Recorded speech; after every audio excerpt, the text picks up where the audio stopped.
6. Chapter 6.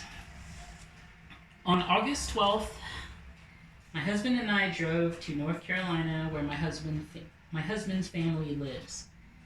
This day is very important in Thai culture. It is Mother's Day. We drove through 4 states: Illinois, Kentucky, Tennessee, and North Carolina.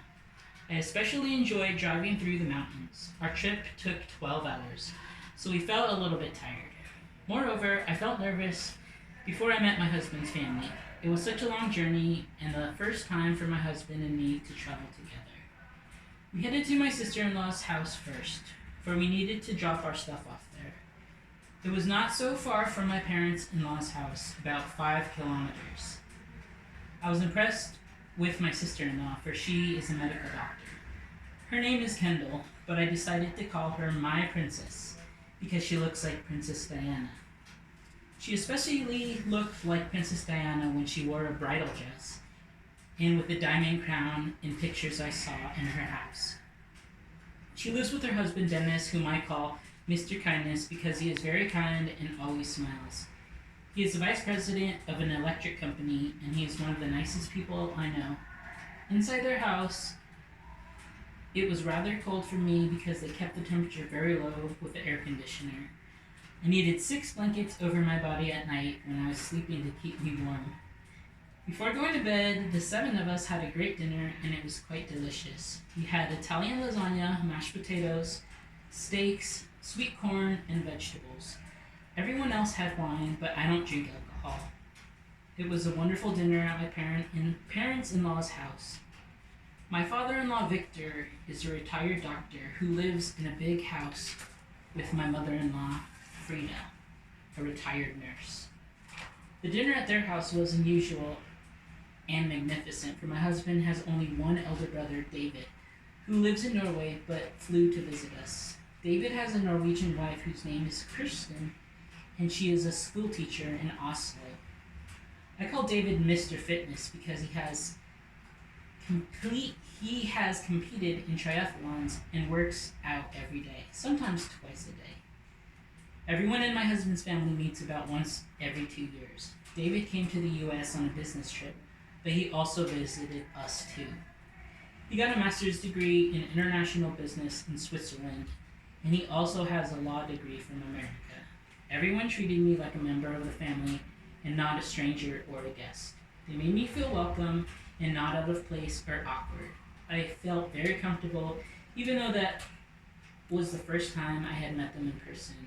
My husband's family made me feel like we had known each other for a long time, and I'm very happy to know them. This day was a very special day in my life, and I defined it as Mother's Day and Family Day. The next morning at my sister-in-law's house, I was enjoying drinking hot coffee and watching the sunrise. I looked out the white window and I could see the flowers were blooming. I preferred to be outdoors, so I began to walk out of the house to smell the flowers next to the swimming pool. At 7 a.m., my princess cooked breakfast for us, and I helped her prepare things in the kitchen. We boiled sweet corn, sweet potatoes, and we cooked 3 dishes for our breakfast meal. Mr. Kindness had gone to work earlier, so just 3 of us, my princess, my husband, and I, enjoyed a yummy meal. In the evening, I went to Durham YMCA to take a Zumba class, with my princess and my husband. At 8 p.m., I had another great dinner with my husband's family. The 7 of us had a scrumptious dinner at a restaurant called Hope Valley Diner and Catering. When we arrived there, it seemed like every table was full of satisfied people. We were having dinner, we chatted about Mr. Fitness's life in Norway. He showed us pictures of the fantastic views from his house, including mountains, the fascinating flowers and plants around his house, and the big swimming pool in his backyard, and his 3 sons, Francis, Theodore, and Victor.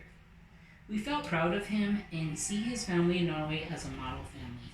He has invited us to visit his family in Oslo, and he said, there are several places which need to be explored. It would be a dream come true for me to travel to Europe. After dinner, we all came back to my in-laws' house and spent time together watching basketball games. After that, we said sweet dreams and good night to everyone, and I went to bed gratefully. During the next sunny day, all of us went to shopping malls. From my point of view, most people who live in North Carolina are friendly. We enjoyed selecting nice clothes, paints, shoes, perfume, etc. Then we had a wonderful lunch and Elmo's dinner at Durham. At 8 p.m., we relished watching a movie together at the theater. I Skyped my family in Thailand and told them that I appreciated everything my husband's family had provided to me.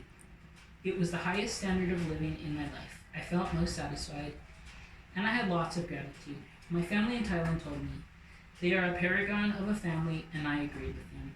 Ultimately, my husband and I drove back to St. Louis with happiness. I had a great time together with them as an ideal family. Furthermore, traveling to visit with them was valuable for a number of reasons. Wow, such a wonderful life I have. Thank you, pretty boy. This is the chapter 6 of The Girl from the Golden Eggs.